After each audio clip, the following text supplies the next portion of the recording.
The next day, this is chapter 17 by the way, the next day was Saturn's Day, Saturday. For the first time in a week, the wind dropped and the clouds cleared. It was a glorious day for a celebration.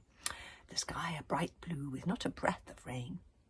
From about 10 o'clock in the morning, Hiccup watched the stadium being prepared for the circus.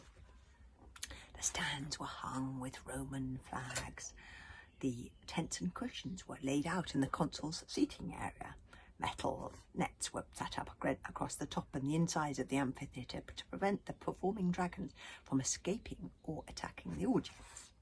The stands of the amphitheatre began to fill up with the spectators anxious to get a good view. They were mostly soldiers, cooks and carpenters, given the day off for the national holiday. They could buy food and wine within the amphitheatre to while away the hours, so by early afternoon when the performances began, the atmosphere was very lively, with everybody singing songs and even dancing on the seats.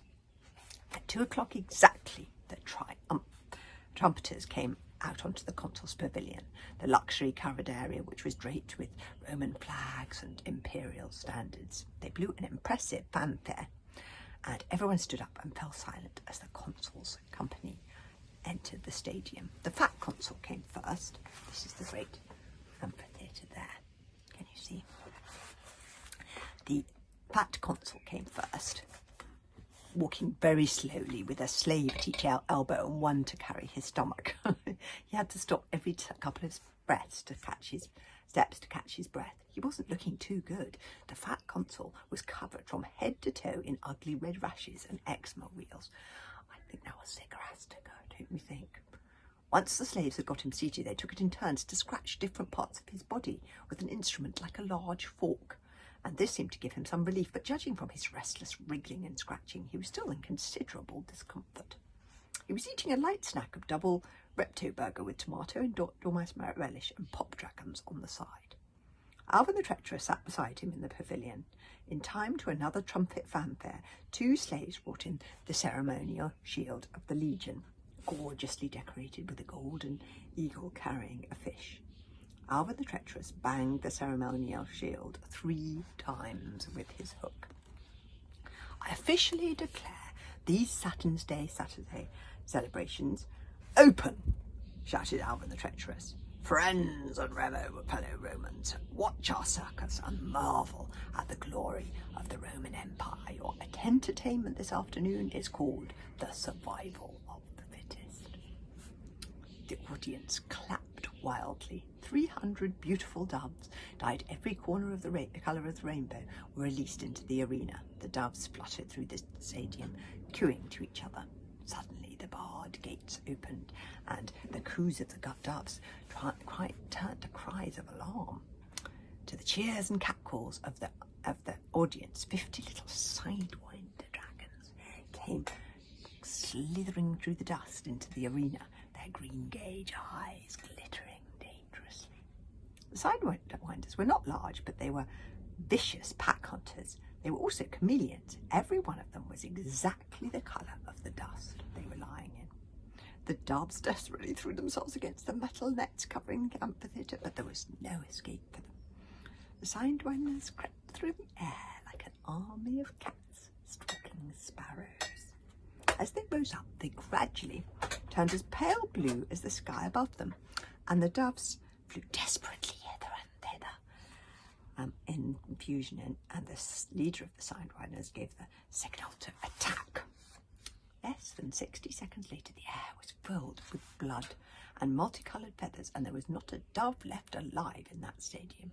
The sidewinders celebrated by turning the colour of the dove they had just eaten. This is not a very nice ceremony. I don't like it.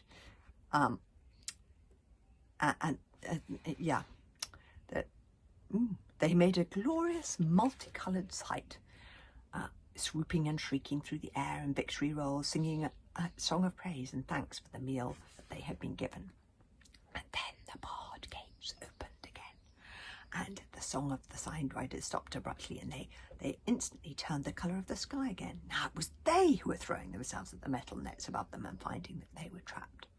For creeping into the arena came 20 heavily armoured black flash fans, their razor-sharp teeth glistening in the sunshine, their talons making slashing patterns in the dust. The audience laughed cruelly at the fear of the side runners who seconds ago were the hunters and now become the prey.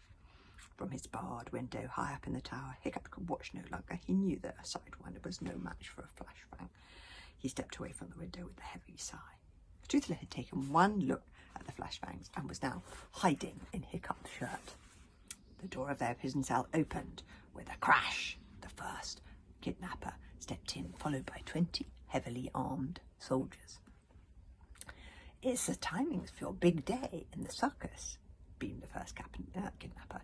"Here goes," said Kamikaze grimly. "Let's face certain death like heroes." "It isn't certain death," protested Hiccup. "Don't forget my plan." "Would that be the plan where we get rescued at the last minute by a dragon the size of an amoeba?" complained Hiccup in Fishlegs. The soldiers led the boys down from the tower, across several courtyards, and then down many long flights of steps, so slippery that Hiccup fell and grazed his calf. The steps ended in an underground chamber where a Viking boat was tethered on the ground, and on one side of the boat was printed its name, the Valhalla Express. The chamber was beginning to fill with water. A dam in one of the chamber walls was open, and seawater was flooding in. "Pleased to jump in," grinned the first kidnapper. Kamikaze was astonished. "Are they setting us free, do you think?" she asked Hiccup. "No chance," replied Hiccup grimly. "Look, they've half opened the gates of the dam. They think the ground isn't suitable for fighting on, like I said last night, so they're flooding the stadium. I thought they might do this. We're going to be part of a sea battle for the entertainment of these Romans." What about the flashbangs?" asked Toothless from somewhere inside the Hiccup shirt. "The water will kill the flashbangs," said Hiccup. "Flashbangs can't swim, so who will we be fighting then? I suppose they'll be put in a boat full of Roman gladiators. I've heard about these sea battles." The first kidnapper laughed. "Waitings and seeings," he said. The 3 Vikings and Toothless were now all aboard. The underground chamber was half filled with water, and the boat was bobbing clear of the ground. The kidnapper gave them a cheery wave goodbye and cut the rope that moored the Valhalla Express to the dock. Valhalla Express is not a very lucky name. Okay, chapter 18 is called the Valhalla Express, but I will read that